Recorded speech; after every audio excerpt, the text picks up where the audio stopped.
Bonjour à tous et merci de nous suivre depuis partout dans le monde. Nous allons effectuer cette brève vidéo, cette première vidéo de 2025 en rapport avec le sujet du pasteur Mike Kalambay et le frère Christian, alias Dakumuda, le feu qui nous a quittés. En fait, j'aimerais que nous puissions quitter l'émotion, que nous puissions quitter le sensationnel, que nous puissions quitter l'hypocrisie pour bien juger cette affaire. Il est vrai que le pasteur Mike Kalambay ne pouvait pas régler ses comptes sur la chair. Ça, c'est vrai, je suis d'accord. Il est vrai qu'il ne pouvait pas s'adresser aux morts directement. Ça, c'est vrai. Il est vrai qu'il ne devait pas attendre la mort de Dakumuda pour se lever et parler. Il est vrai, ça, c'est vrai. Mais, quittons l'hypocrisie. Qui a dit que parce que quelqu'un est mort, que tout ce qu'il a dit était vrai? Qui a dit que parce que Dakumuda l'a dit, parce qu'il est décédé, c'est devenu une parole d'évangile à laquelle tout le monde devrait dire Amen? Non.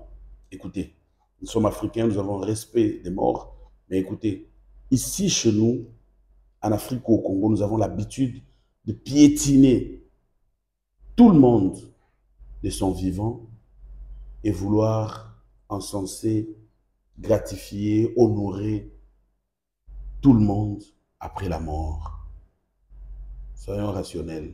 Et si nos propos tuaient le pasteur Mike Kalambay, parce qu'il est humain, il risque de s'enfermer et succomber. Et tout le monde reviendrait ici pour dire non, c'était un monsieur bien, c'est vrai qu'il était humain, et il avait de faiblesses. Qui ne sait pas qu'il n'est pas parfait? Qui est censé être parfait sur cette terre? Personne. Écoutez, ce n'est pas parce que l'émotion est grande que l'information devient vraie. Ceux qui ont fait la communication vont me comprendre. Ce n'est pas parce que l'émotion devient grande, Dakumuda est mort, Pero Luara, avec quelle intention, je ne sais pas, raconte ce qu'il a raconté avec cette sensation, avec un cœur meurtri parce qu'il a perdu quelqu'un de proche, ce qui est aussi normal. Ce n'est pas parce qu'il y a eu cette sensation, ce n'est pas parce qu'il y a eu cette mélancolie dans cette histoire que ça devient vrai. Rien ne peut prouver que ce que Pero Luara dit était vrai, parce que Dakumuda n'est plus.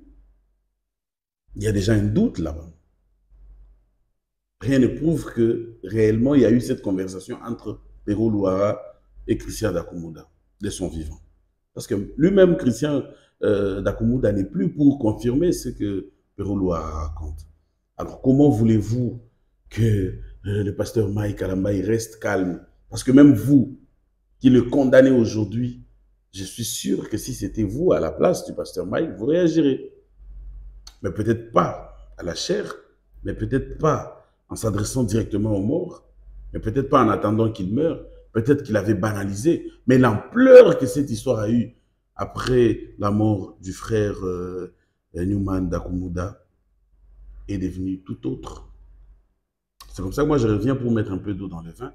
Nous ne pouvons pas aussi condamner le pasteur Mike Kalambay sur toute la ligne. Non, il est humain, il a une image, il a une image, il a une carrière, il a une marque déposée à défendre, à préserver aussi. Hein? Pourquoi nous sommes ainsi? Surtout les chrétiens, ils sont les premiers à salir l'image des hommes de Dieu. Parce que nulle part dans la Bible, on nous a dit que les hommes de Dieu étaient parfaits. Souvenez-vous de l'histoire de David, souvenez-vous de Saül, souvenez-vous de Moïse, qui n'a pas pu voir la terre promise. Donc personne n'est parfait. Alors laissons le frère Mike Kalambay vivre. À supposer que nos dires, nos critiques, notre façon d'être dur avec lui, envers lui plutôt,